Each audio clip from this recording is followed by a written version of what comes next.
बहुत बड़ा बदलाव राजस्थान में हुआ है। बीजेपी में ये बड़ा बदलाव देखने को मिला है ठीक विधानसभा चुनाव से पहले। क्या वसुंधरा राजे सिंधिया का रास्ता साफ हो गया है या बीजेपी का केंद्रीय नेतृत्व कुछ और सोच रहा है? दरअसल बीजेपी के केंद्रीय नेतृत्व ने बड़ा फैसला लेकर सभी को चौंका दिया है। सतीश पूनिया को बीजेपी के प्रदेश अध्यक्ष के पद से हटा दिया गया है। चित्तौड़गढ़ सांसद सीपी जोशी को बीजेपी का प्रदेश अध्यक्ष बना दिया गया है। बीजेपी हाईकमान में कई राज्यों में संगठनात्मक फेरबदल करते हुए प्रदेश अध्यक्ष बदल दिए गए हैं। राजस्थान में चित्तौड़गढ़ सांसद सीपी जोशी को नया प्रदेश अध्यक्ष नियुक्त किया गया है। सतीश पूनिया की अध्यक्ष पद से विदाई हो गई है। उनका 3 साल का कार्यकाल 14 सितंबर 2022 को पूरा हो गया था, लेकिन वो लगातार पद पर कार्य कर रहे थे। माना जा रहा है कि लंबी जद्दोजहद और मंथन के बाद आगामी विधानसभा चुनाव को देखते हुए पार्टी ने बदलाव किया है। बीजेपी अध्यक्ष जेपी नड्डा ने सीपी जोशी के नियुक्ति आदेश तत्काल प्रभाव से लागू किए हैं। बता दें कि इससे पहले लोग कयास लगा रहे थे कि सांसद गजेंद्र सिंह शेखावत, ओम माथुर और अन्य सीनियर नेताओं में से किसी नेता को प्रदेश अध्यक्ष बनाया जा सकता है। दरअसल प्रदेश अध्यक्ष बनाए जाने का मतलब है कि क्या मुख्यमंत्री का चेहरा कोई और होगा, लेकिन यहां पर चौंकाने वाला चेहरा सामने आया है। सांसद सीपी जोशी का नाम कहीं चर्चाओं में नहीं था और ये चौंकाने वाला निर्णय लिया गया है। सीपी जोशी ये एक बहुत युवा सांसद है। मैं आपको बता दूं, नाम से कंफ्यूज नहीं होना है। बीजेपी के पास भी सीपी जोशी हैं, उधर स्पीकर भी सीपी जोशी हैं। तो सीपी जोशी ये जो हैं ये युवा सांसद हैं और इनको मौका दिया गया है बीजेपी के प्रदेश अध्यक्ष के तौर पर। ये बहुत बड़ा फैसला है, चौंकाने वाला फैसला है। ज़्यादातर विधानसभा उपचुनाव और नगरीय निकायों के चुनाव बीजेपी ने हारे हैं। पूनिया के अध्यक्ष कार्यकाल में ज़्यादातर विधानसभा उपचुनाव और नगरीय निकायों के चुनाव में बीजेपी को जो हार का मुंह देखना पड़ा, उसे एक बड़ी वजह माना जा रहा है कि उन्हें उनके पद से हटा दिया गया है। वहीं पूर्व मुख्यमंत्री वसुंधरा राजे खेमे से भी पूनिया खेमे की अदावत हो गई थी, जो किसी से छिपी हुई नहीं है। पार्टी आलाकमान ने समय समय पर इस खींचतान को काफ़ी रोकने की कोशिश की। आपको याद है, वसुंधरा राजे सिंधिया सालासर में अपना जन्मदिन मना रही थी और इधर घेराव हो रहा था, सरकार के खिलाफ प्रदर्शन हो रहा था। 2 अलग अलग मोर्चों पर बीजेपी का शक्ति प्रदर्शन देखने को मिल रहा था, यानी कि एक टकराहट की स्थिति देखने को मिल रही थी जैसी कांग्रेस में है। और कांग्रेस की अंदरूनी टकराहट के साथ साथ बीजेपी की अंदरूनी टकराहट भी चर्चा का केंद्र बनी हुई थी, लेकिन ऐसा लगता है बीजेपी ने इस पर लगाम लगा दी है। क्या बड़ा संकेत दिया है? क्या वसुंधरा राजे सिंधिया का रास्ता साफ हो गया है? विधानसभा चुनाव से पहले बीजेपी अपनी टीम को मजबूत करना चाह रही थी और ये एक बड़ी चुनौती थी। ऐसा माना जा रहा है कि इस अदावत को रोककर बीजेपी अपने आप को संगठन के स्तर पर मजबूत करने का प्रयास राजस्थान में कर रही है। विधानसभा चुनाव से करीब 7 महीने पहले बीजेपी हाईकमान ने राजस्थान बीजेपी में बड़ा संगठनात्मक फेरबदल किया है। सीपी जोशी का नाम वैसे केंद्रीय मंत्रिमंडल रीशफल होने पर केंद्रीय मंत्री पद की दौड़ में भी चल रहा था। वो पार्टी का ब्राह्मण चेहरा है और संघ विचारधारा से जुड़े हैं। अब प्रदेश अध्यक्ष पद संभालते ही उनके लिए सबसे बड़ा टास्क विधानसभा चुनाव के लिए संगठन को मजबूत करना होगा, ताकि बूथ लेवल पर पार्टी के कार्यकर्ताओं को खड़ा किया जा सके। इसके लिए टीम में बड़े स्तर पर बदलाव करना होगा। अब ये चर्चाएं एक बार फिर से उठने लगी हैं कि क्या अरविंद केजरीवाल की आम आदमी पार्टी में सतीश पूनिया शामिल हो जाएंगे। देखिए, इसका बड़ा खंडन हुआ है। सतीश पूनिया खुद इसका खंडन कर चुके हैं, मैं पहले स्पष्ट कर दूं आपको।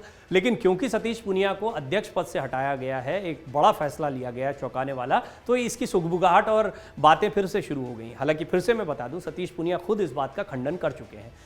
और ये चर्चा कैसे आई थी? दरअसल आम आदमी पार्टी के राजस्थान प्रभारी विनय मिश्रा ने एक यूजर के ट्वीट का जवाब देते हुए रीट्वीट किया था कि कई नेता आपके संपर्क में हैं, जिसके बाद सतीश पूनिया ने मिश्रा को नसीहत देते हुए इसे खारिज कर दिया था, इसे एक अफवाह बताया था। एक ट्विटर यूजर ने जब विनय मिश्रा से पूछा, सुना है कि सतीश पूनिया जी की अरविंद केजरीवाल जी से मुलाकात हुई है और कई घंटे की मीटिंग हुई है, क्या राजस्थान में राजनीतिक उठापटक देखने को मिल सकती है? कृपया जवाब दें महोदय। इसका जवाब जो है विनय मिश्रा ने दिया था। उन्होंने कहा था, सतीश पूनिया जी वरिष्ठ नेता है, हो सकता है हो कि ये एक शिष्टाचार मुलाकात हो। मैं इस मामले में ज़्यादा कुछ पब्लिक में नहीं कह सकता। हाँ, राजस्थान में कई बड़े नेता संपर्क में ज़रूर हैं।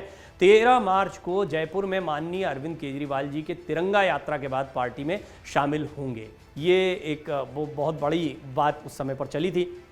आप नेता के ट्वीट पर सतीश पूनिया ने जवाब देते हुए विनय मिश्रा को नसीहत दे डाली थी। विनय मिश्रा के ट्वीट पर रिप्लाई करते हुए सतीश पूनिया ने अपने आधिकारिक ट्विटर हैंडल से लिखा था, विनय जी की आपके राज्य में कहावत है कि कोई कहे कौआ कान ले गया तो कौए के पीछे भागने से पहले अपना कान देख लेना चाहिए। आप वरिष्ठ हैं, अफवाहों के पीछे भागने की जगह अपनी पार्टी के नेता से बात कर लेते। सतीश पूनिया ने ट्वीट कर प्रदेश भाजपा के नए प्रदेश अध्यक्ष बने सांसद सीपी जोशी को बधाई भी दी है। सतीश पूनिया ने अपने ट्वीट में लिखा, भारतीय जनता पार्टी राजस्थान के नव मनोनीत प्रदेश अध्यक्ष श्री सीपी जोशी जी को हार्दिक बधाई और राष्ट्रीय अध्यक्ष माननीय जेपी नड्डा जी का हार्दिक अभिनंदन। हम सब कृत संकल्प हैं कि मिलकर 2023 में राजस्थान को कांग्रेस मुक्त बनाकर भाजपा की बहुमत की सरकार बनाएंगे। सतीश पूनिया ने एक अन्य ट्वीट में लिखा, मैं पार्टी का आभारी हूं कि मेरे जैसे साधारण किसान के घर में जन्मे कार्यकर्ता को 3 वर्षों तक जिम्मेदारी देकर सम्मान दिया। इन 3 वर्षों में संगठनात्मक रचना और आंदोलन के द्वारा पार्टी को पूरी ताकत से धरातल पर सक्रिय करने में योगदान दे पाया। पूनिया ने अपने ट्वीट में आगे लिखा है, कार्यकर्ता के रूप में पार्टी के निर्देशानुसार जीवन पर्यंत काम करता रहूंगा।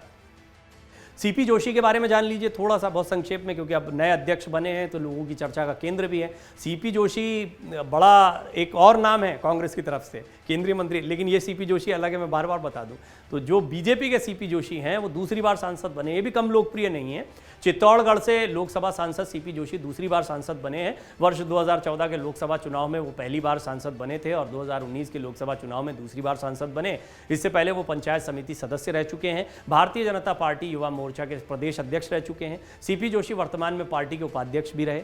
गौरतलब है कि इस साल के अंत में होने वाले राजस्थान विधानसभा के चुनावी रण में भाजपा या कांग्रेस में कौन विजयी रहेगा, ये दोनों दलों की ताकत से ज्यादा इस बात पर निर्भर करेगा कि किसने अपनी पार्टी में गुटबाजी को ज्यादा बेहतर तरीके से संभाला। कांग्रेस में अशोक गहलोत और सचिन पायलट खेमे की गुटबाजी सभी के सामने स्पष्ट तौर पर दिख रही है। पायलट के बागी तेवर भी देखने को मिल रहे हैं। वहीं भाजपा में वसुंधरा राजे सिंधिया और सतीश पूनिया की खींचतान थी, जिस पर अब विराम लगता दिखाई दे रहा है। तो क्या बीजेपी की तरफ से वसुंधरा राजे सिंधिया का चेहरा स्पष्ट हो गया, उनकी राह आसान हो गई, या सीपी जोशी जैसा कोई नया चेहरा आपको बीजेपी की तरफ से देखने को मिलेगा? हालांकि ये सवाल है, क्योंकि बीजेपी ने अपना चेहरा स्पष्ट नहीं किया, लेकिन ये सवाल ज्यादा बड़ा इस वक्त कांग्रेस के सामने, क्योंकि कांग्रेस की अंदरूनी खींचतान अभी तक खत्म नहीं हुई है।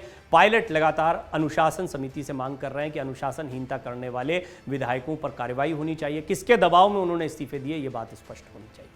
अगर आप ये वीडियो YouTube पर देख रहे हैं तो हमारे चैनल को सब्सक्राइब करें और बेल आइकन को दबाना ना भूलें। अगर आप Facebook पर ये वीडियो देख रहे हैं तो हमारे पेज को लाइक करें।